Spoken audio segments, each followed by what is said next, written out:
estamos felizes porque nós temos o privilégio de anunciar o Evangelho de Jesus Cristo nessa noite, sabendo que além do privilégio é uma grande responsabilidade, não é? Porque nós já temos aprendido e temos visto que dependendo da maneira que essa palavra é anunciada e recebida, ela determina a eternidade de almas que são muito preciosas para Jesus. Você que aqui está, tem uma alma que para Jesus vale, só a sua alma, sozinha, vale mais do que o mundo inteiro. E naturalmente a nossa responsabilidade aumenta, porque normalmente a gente prega aqui na igreja à noite, quando o pastor não está. E o rebanho, a igreja está acostumada, né, com aquela palavra temperada, aquela palavra adequada, bíblica, do pastor Carvalho, que sempre nos edifica e que sempre Deus usa para salvar pessoas. Mas nós aprendemos também na Bíblia que Deus usa, né, vasos imperfeitos, pessoas pequenas, sem capacidade, para que Ele possa fazer a obra. É por causa disso que nós arriscamos servir ao Senhor, porque o apóstolo Paulo diz que é na nossa fraqueza que o poder de Deus se aperfeiçoa. É quando nós somos fracos que Ele pode manifestar o seu poder. E é confiado então na ação do Espírito Santo nessa noite que nós estamos aqui para pregar o Evangelho, anunciar esse Jesus maravilhoso. E nós queremos pensar nessa noite sobre a seguinte ideia, sobre o seguinte tema: Jesus, o grande vencedor. Jesus, o grande vencedor. Vamos abrir as nossas Bíblias no Evangelho de Jesus Cristo, escrito por Mateus, no capítulo 27, do versículo 22 até o versículo 31. Vocês podem ficar sentados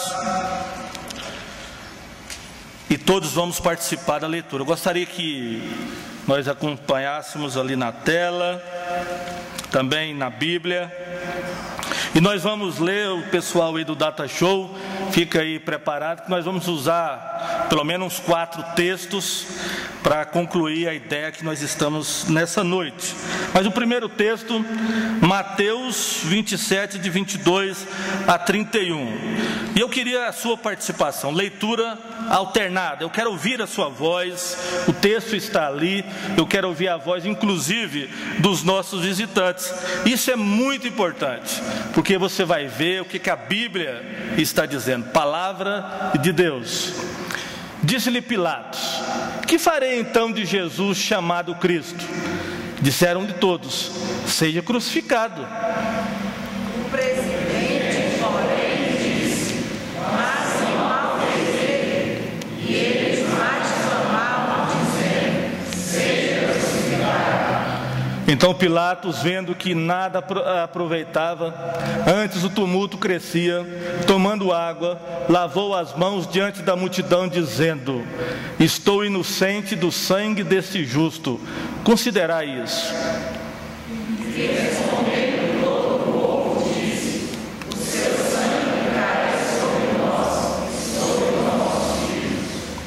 Então soltou-lhe Barrabás, e tendo mandado açoitar a Jesus, entregou-o para ser crucificado. E logo os soldados do presidente, conduzindo Jesus à audiência, reuniram junto dele toda a corte. E despindo-o, cobriram com uma capa de escarlate.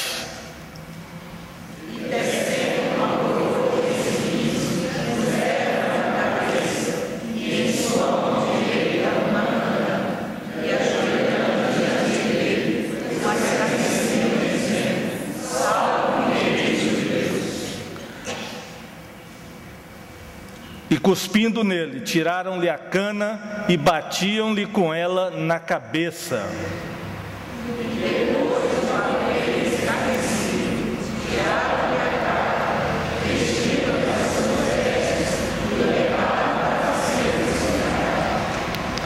Amém. Até aí.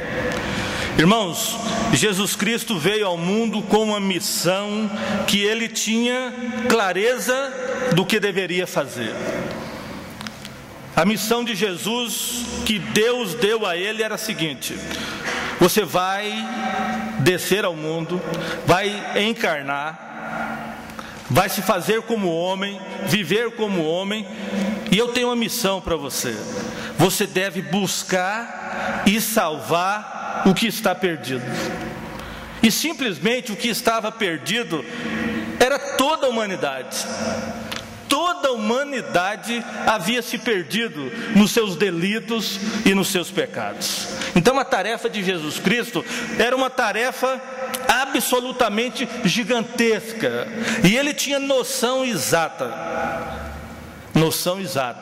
de que o preço que ele deveria pagar para cumprir essa missão seria também gigantesco. Seria um preço muito alto. Mas ele não veio a esse mundo enganado. Ele veio sabendo o que tinha que fazer. Ele veio com esse objetivo. Ele decidiu obedecer a Deus Pai e disse: eu vou. E no texto que nós lemos, nós vemos Jesus sendo entregue na mão das autoridades.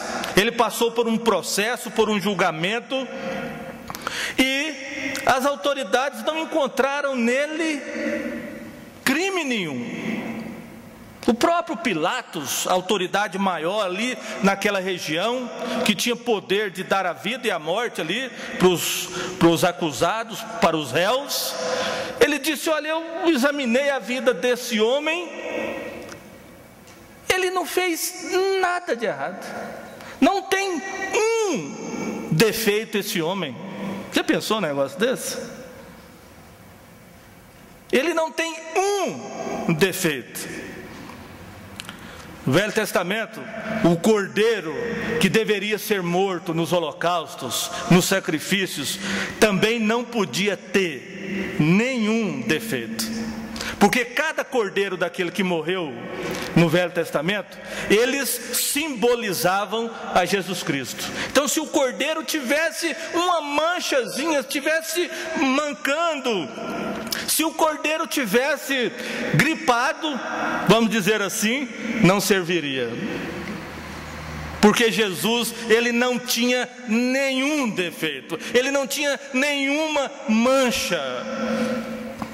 Então você já percebe desde já que Jesus foi condenado não porque ele era um criminoso, não porque ele merecia, mas porque ele estava obedecendo a Deus, e a sua missão era buscar e salvar o que se havia perdido. E aí entramos eu e você. Eu e você estávamos condenados, perdidos, e ele veio buscar a humanidade.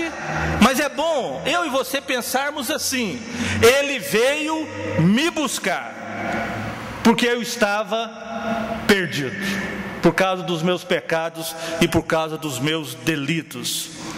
Mas nós estamos pensando nessa noite num Jesus vitorioso. Quando você olha para essa narrativa, você vê alguém obtendo uma vitória? Alguém apanhando? Alguém sendo despido em público? Alguém sendo colocado na sua cabeça uma coroa de espinhos? Uma coroa que, na medida que o tempo ia passando, aquela coroa ia penetrando na sua cabeça, aumentando a agonia e a dor. Alguém sendo envergonhado em público, porque você imagina o Filho de Deus sem defeito, não é? Qualquer um de nós que estamos aqui, qualquer um de nós que somos pecadores, se alguma autoridade quiser nos humilhar e nos fizer ficar aqui em público, já pensou? E nós que somos pecadores, nós que somos impuros, nós que merecemos o castigo. Já seria humilhação suficiente para você mudar de Rio Verde, no mínimo. No mínimo. Imagina você sendo colocado nu aqui na Presidente Vargas e as pessoas zombando de você. Só isso seria suficiente para você mudar daqui de Rio Verde.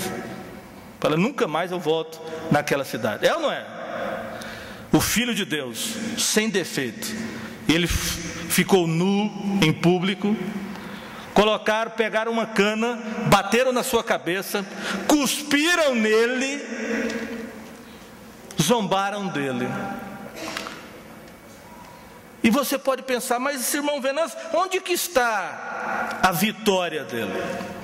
Quando Jesus foi então crucificado lá na cruz do Calvário, quando ele derramou todas o seu sangue, até a última gota de sangue, os seus inimigos, os fariseus, não é? Os escribas, quando terminou a crucificação, eles voltaram para casa satisfeitos.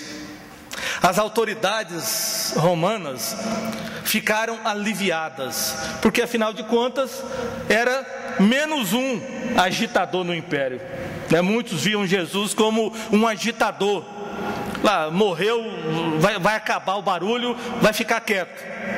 Muitas pessoas, a multidão que assistiu à crucificação, voltaram para casa com aquela sensação assim: Jesus foi derrotado, Jesus, ele foi fracassado, ele não cumpriu a sua missão, porque ele foi morto, ele foi preso e morreu.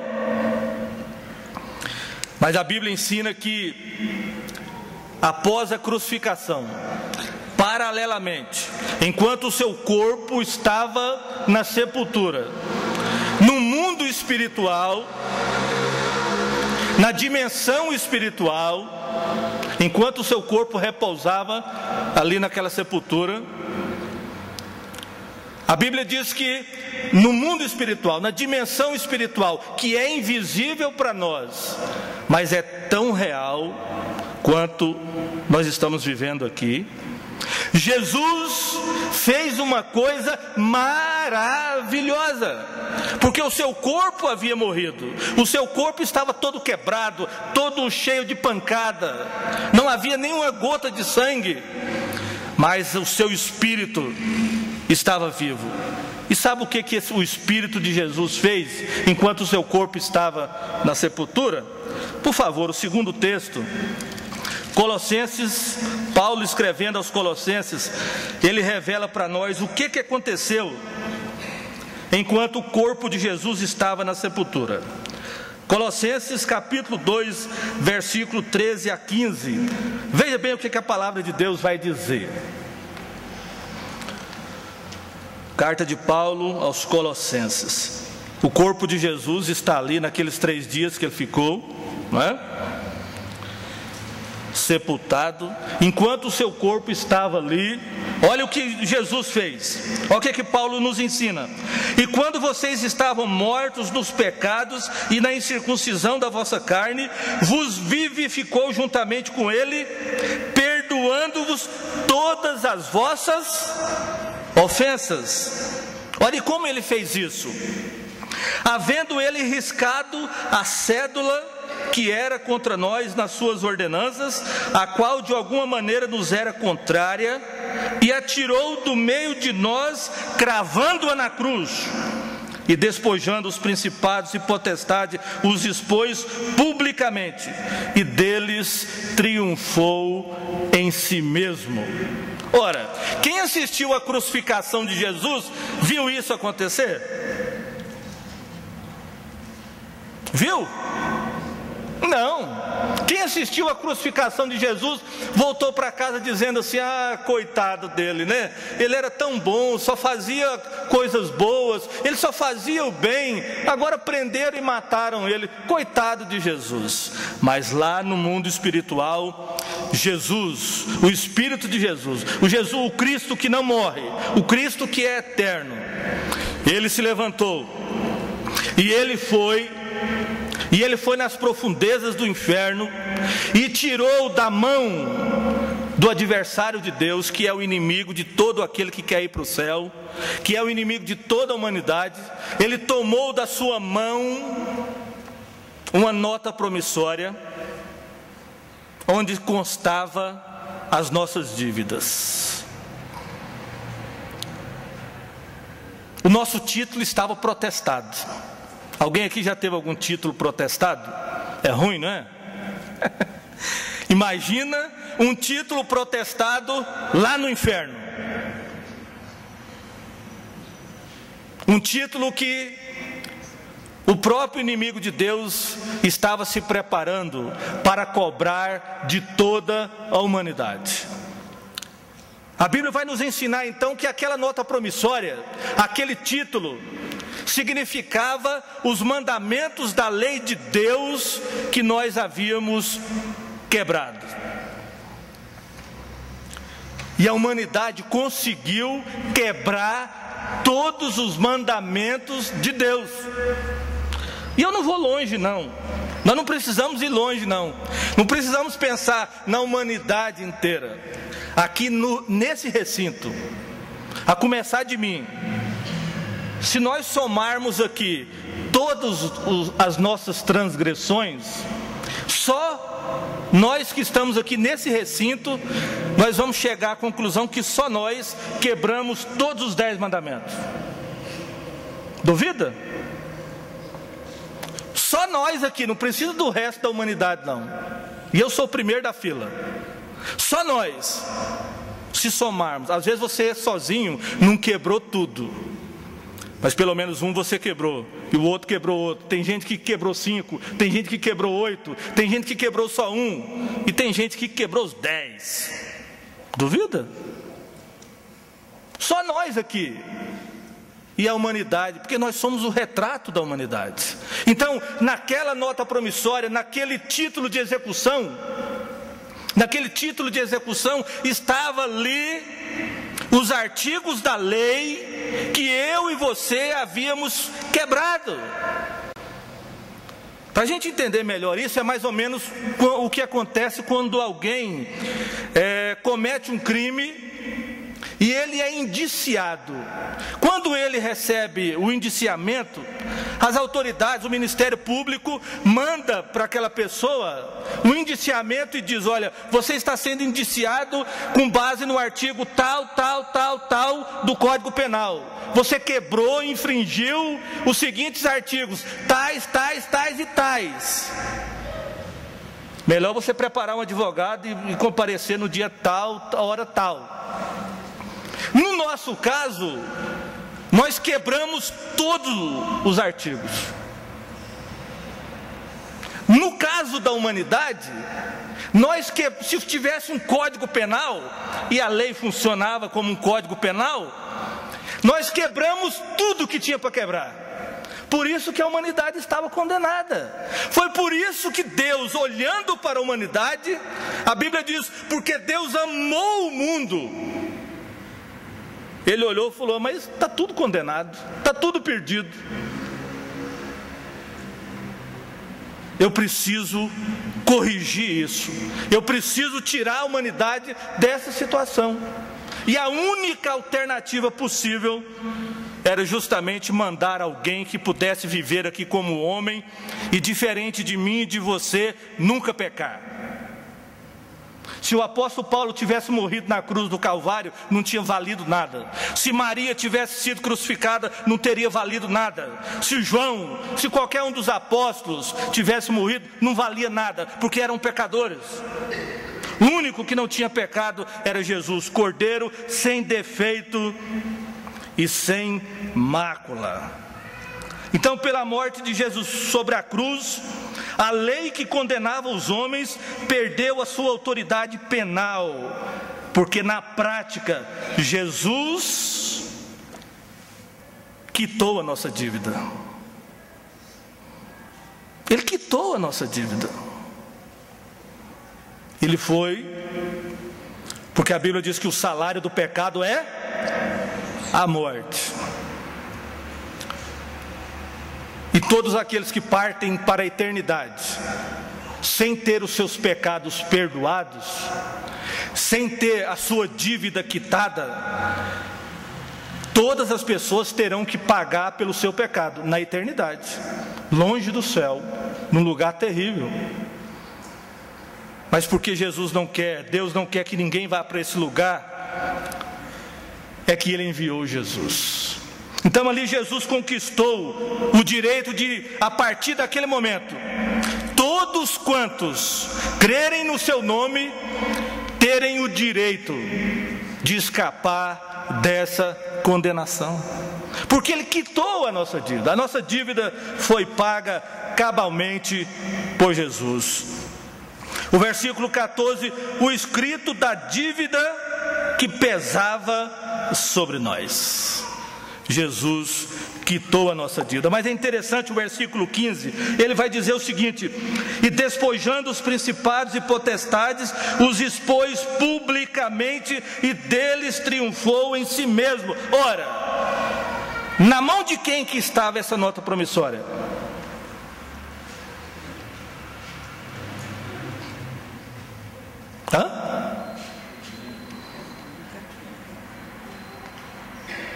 A Bíblia diz: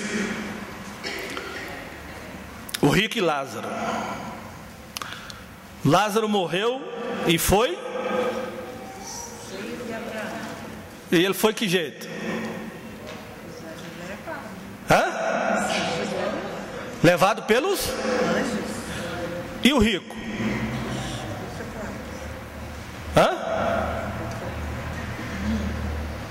Como é que ele foi parar no Hades? Será que ele foi sozinho? Ele também foi levado, não por anjos, mas por alguém que tinha a nota promissória na mão. Até hoje, aqui em Rio Verde, na minha e na sua família, em todos os cantos da terra, quando alguém parte dessa vida sem ter os seus pecados perdoados por Jesus, ele também é levado. Ele também é levado. Não para o céu. Não para o céu. Então, quando ele diz aqui que ele destronou, ele despojou os principados e potestades e os expôs publicamente e deles triunfou. Em outras palavras, Paulo está querendo dizer que quando Jesus morreu na cruz do Calvário, ele ganhou uma autoridade de tomar do nosso inimigo, do inimigo das almas de toda a humanidade, aquela promissória que constava a nossa dívida, não é? Então por isso que ele diz que ele triunfou deles na cruz. Por isso que era necessário ele morrer naquela cruz. Terceira coisa que nós precisamos pensar, e a consequência dessa morte de Jesus, da vitória de Jesus Cristo na cruz, proporcionou a ele toda a autoridade no céu e na terra. Então vamos lembrar. Primeiro, ele é humilhado, ele é cuspido, ele apanha e morre na cruz como o pior dos criminosos. Isso aos olhos humanos, ele estava derrotado. Espiritualmente, ele foi lá e cravou na cruz a nossa condenação. Por isso que a Bíblia diz que para quem está em Cristo, não tem mais condenação. Não tem mais condenação. Quem está em Cristo nunca mais é condenado à morte eterna. Então Jesus ganha toda a autoridade por ter vencido na cruz do Calvário. E isso está bem esclarecido no terceiro texto que nós vamos ver. Olha bem, para a gente entender isso de uma vez por todas. Apocalipse 5, de 1 a 9. Por que da existência de um texto como esse? Isso aqui tem tudo a ver com o que Jesus fez lá na cruz. Vamos ler junto esse texto? Leitura alternada. Apocalipse 5, de 1 a 9.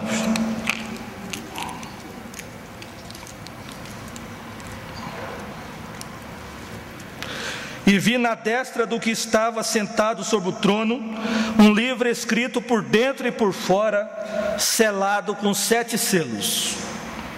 E vi um anjo forte, bradando com grande voz: quem é digno de abrir o livro e de desatar os seus selos?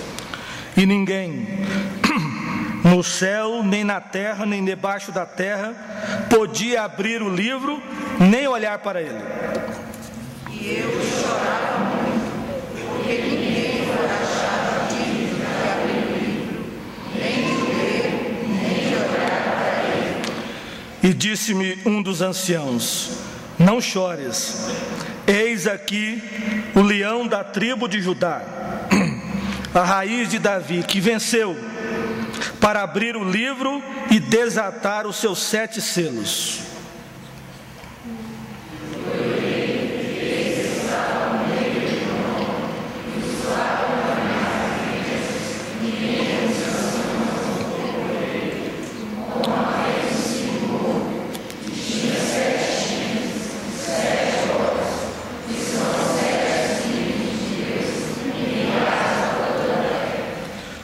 Ele veio e tomou o livro da destra do que estava sentado no trono.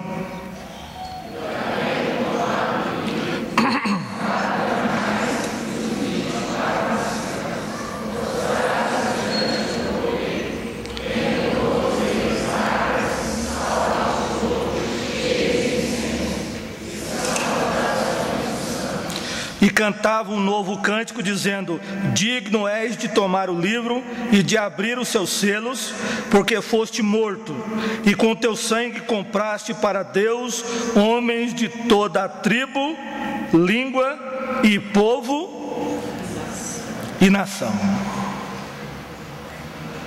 João estava preso por causa do evangelho na ilha de Patmos. E Deus deu a ele essa revelação e mostrou um futuro que até hoje para nós ainda não aconteceu. Ele viu o trono de Deus e Deus com um livro selado, procurando alguém para abrir o livro. E procurou. E um anjo bem forte disse: olha, quem que é digno? Quem tem dignidade para abrir esse livro? E a Bíblia diz que não achou ninguém, nem no céu, nem na terra. E ele diz que eu estava desesperado e triste, porque ninguém for achado digno. Mas de repente, ele diz: olha, não chores. Eis aqui o leão da tribo de Judá, a raiz de Davi. Ele fez o quê? Venceu. Aonde que ele venceu? Na cruz. Ele venceu na cruz, porque na cruz foi uma batalha terrível, foi humilhação terrível. E ele tinha, e aí, quando você vai lendo essas coisas, você vai entendendo por que que Jesus ficou de boca fechada. Ele ficou calado. Ele estava pensando em mim e em você. Ele tinha poder de descer da cruz, tinha ou não tinha? Ele tinha poder de, numa só palavra, fazer aqueles soldados romanos virarem pó. Virarem pó. Então ele está dizendo aqui, ele venceu na cruz para abrir o livro e desatar os seus 7 selos. E eis que eu olhei e estava no meio do trono e dos 4 animais viventes, e entre os anciãos um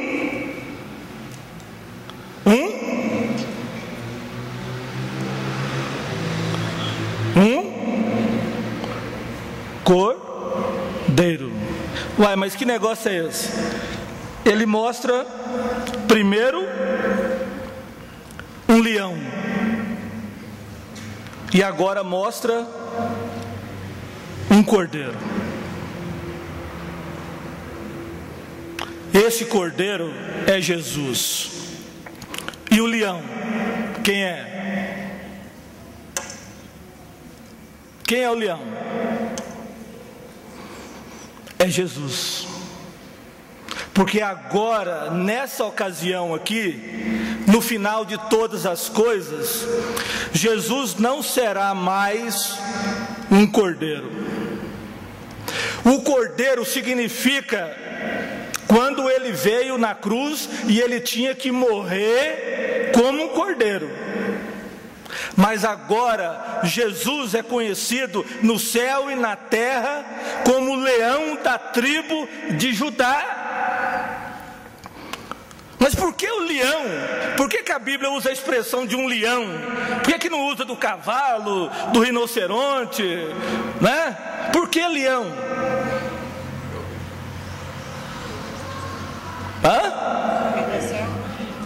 Por quê? Porque em todas as culturas, de todos os tempos, quem é o rei entre os animais? Quem? É o leão.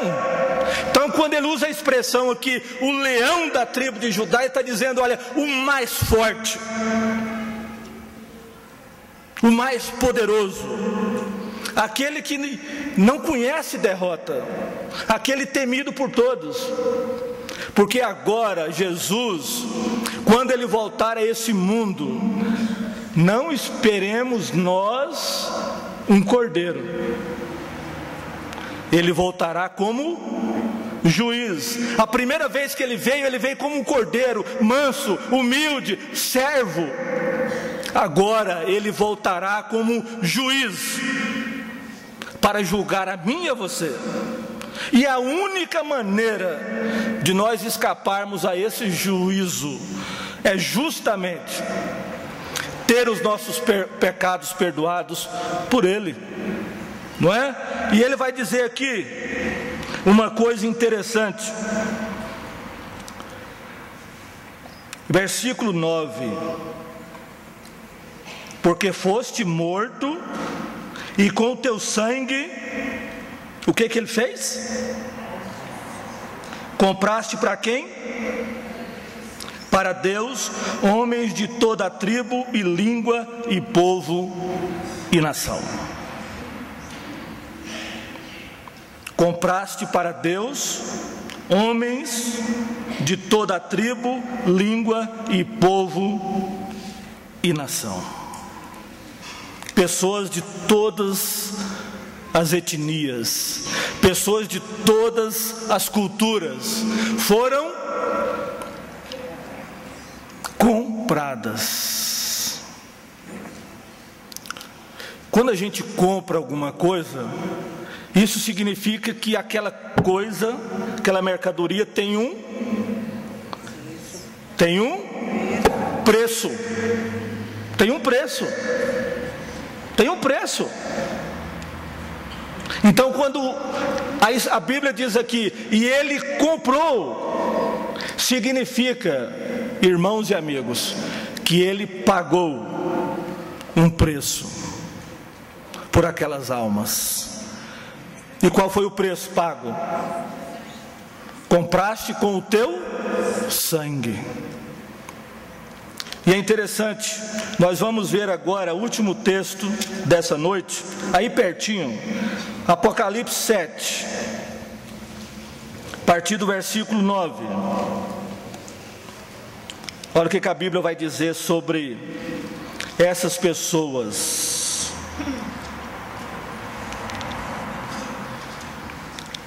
Apocalipse 7, 9: depois dessas coisas olhei, e eis aqui uma multidão, a qual ninguém podia contar, de todas as nações, e tribos, e povos, e línguas, que estavam diante do trono e perante o Cordeiro, trajando vestidos brancos e com palmas nas suas mãos. A grande pergunta que eu e você precisamos fazer, porque João teve uma visão de um futuro, que é futuro inclusive para mim e para você, mas ele viu lá na frente alguma coisa que ainda vai acontecer. Ele viu uma reunião no céu, e ele viu pessoas de todas as tribos, línguas e nações. Será que ele me viu lá?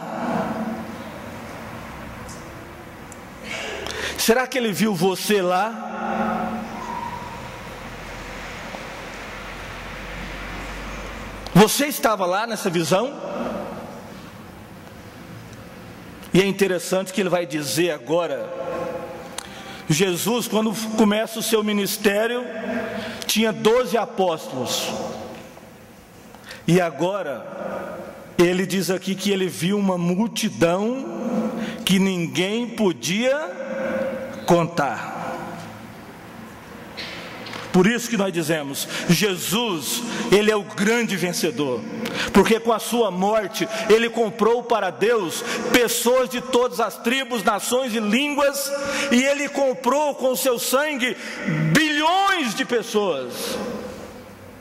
Não são milhares nem milhões, não, são bilhões de pessoas. Se você considerar pessoas convertidas em todas as épocas, nesse período todo, e que nesse dia estarão reunidos diante do trono de Deus, são bilhões de pessoas, porque o sangue dele é muito precioso, o sangue dele vale bilhões de pessoas. Todas elas, olha o que vai dizer aqui, todas elas lavaram, versículo 14, todas elas lavaram e branquearam as suas vestes, aonde? No sangue do Cordeiro. Para ir para o céu, tem que lavar a sua vida no sangue de Jesus. Porque eu e você somos pecadores, nós já aprendemos isso. Eu e você quebramos os mandamentos de Deus. Nós somos réus, confessos. Nós já estamos condenados. A única alternativa que nós temos para escapar da consequência dos nossos pecados, cujo salário é a morte, é o sangue de Jesus. E eu quero fazer parte dessa multidão. Eu faço parte dessa multidão, mesmo sendo pecador. Por quê? Porque os meus pecados já estão perdoados por Jesus. Os pecados que eu cometi ontem, hoje, e aqueles que eventualmente eu venha cometer amanhã. Eu tenho certeza disso. Tenho certeza que não mereço, mas eu tenho certeza que um dia eu vou fazer parte dessa multidão que ninguém podia contar, de todas as tribos, línguas e nações. João viu naquela multidão jussarenses, rioverdenses, iporaenses, viu goianos, viu piauiense, viu mineiro, alagoano. Sabe que tinha alagoano lá? Tinha sim, né? Brasileiro, italiano, de todas as tribos, línguas e nações. Mas não adianta pensar em multidão se eu estiver de fora. E eu gostaria hoje de fazer um apelo diferente. Vamos imaginar que nós estamos diante do trono de Deus. Só imaginar. Porque Ele vai fazer uma grande chamada. Naquele dia Ele vai fazer uma grande chamada. E Ele vai dizer: olha, todos quantos creram no nome do meu Filho Jesus, que morreu lá na cruz do Calvário e derramou até a sua última gota de sangue, vem aqui para o meu lado.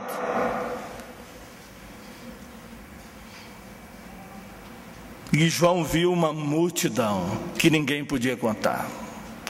Hoje eu quero fazer um apelo diferente aqui. Eu quero convidar para vir aqui à frente e para a gente sentir o que essa multidão sentiu. Eu quero convidar aqui à frente todos quantos aqueles foram alcançados pelo poder do sangue de Jesus.